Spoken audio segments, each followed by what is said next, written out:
এই নৃশংস হত্যাকাণ্ডের সঙ্গে জড়িত সকল অপরাধীকে দ্রুত আইনের আওতায় আনা হবে এবং তাদের বিরুদ্ধে সর্বোচ্চ শাস্তি নিশ্চিত করা হবে।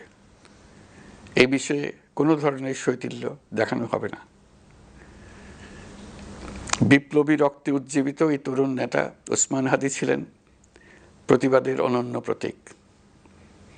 তার কর্মের মধ্য দিয়ে তিনি শুধু প্রতিবাদ নয়, দেশপ্রেম, ধৈর্য ও দৃঢ়তার অনন্য দৃষ্টান্ত রেখে গেছেন।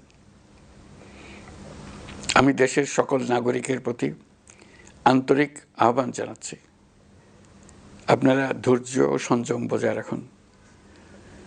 আইনশৃঙ্খলা রক্ষাকারী বাহিনী ও সংশ্লিষ্ট সংস্থাগুলোকে পেশাদারিত্বের সঙ্গে তদন্ত কার্যক্রম পরিচালনা করে সুযোগ দিন। রাষ্ট্র আইনের শাসন প্রতিষ্ঠায় সম্পূর্ণরূপে প্রতিশ্রুতিবদ্ধ।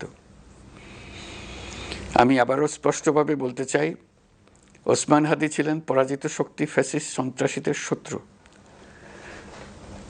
তার কণ্ঠ স্তব্ধ করে বিপ্লবীদের ভয় দেখানোর অপচেষ্টা সম্পূর্ণভাবে ব্যর্থ করে দেন।